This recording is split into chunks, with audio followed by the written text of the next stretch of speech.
স্বৈরাচার শেখ হাসিনার অটিস্টিক সন্তান সজীব জয়কে নিয়ে আমাকে যে মিথ্যা মামলা সাজিয়ে আমাকে 9 বছর দেশের বাইরে রেখেছিলেন, আমি সেখানে থেকে থেমে থাকি নাই। সন্দ্বীপের মানুষের সাথে আমার প্রত্যক্ষ পরোক্ষভাবে যোগাযোগ ছিল। আমাদের মধ্যে আজ থেকে কোনো ভেদাভেদ থাকবে না।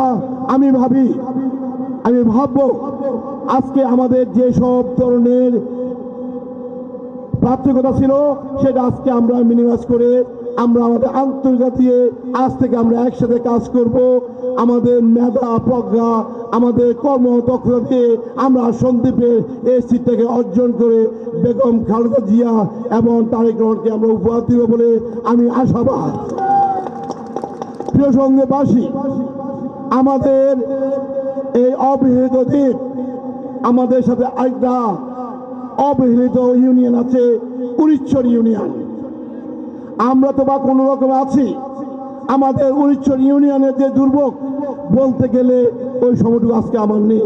তবে আজকে উড়িষ্যবাসী যে সারা এখানে এসেছেন, আপনাদের জন্য যে আশ্বাসন আমি আগে দিয়েছি, ইনশাল্লাহ আপনাদের অবকাঠামো তথা আপনাদের শিক্ষা, আপনাদের যে স্বাস্থ্য, আপনাদের যেসব যে সীমানা নির্ধারণ সহ 60 মজার সেই সকল সমস্যা আমরা অচিরে সমাধান করব বলে আমি আপনাদের কাছে ওয়াদা করছি।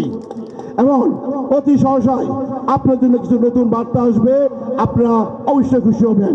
আপনাদের জন্য যে ক্রস ড্যামের যে জিনিস অ্যাপ্রুভ করেছে সেটার মাধ্যমে আপনাদের নদী ভাঙ্গন অচিরে বন্ধ হয়ে যাবে।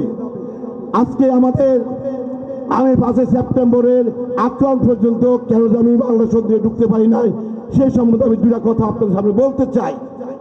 আপনারা জানেন এই স্বৈরাচার শেখ হাসিনার অটিস্টিক সন্তান সজীব জয়কে নিয়ে আমাকে যে মিথ্যা মামলা সাজিয়ে আমাকে 9 বছর দেশের বাইরে রেখেছিলেন, আমি সেখানে থেকে থেমে থাকি নাই।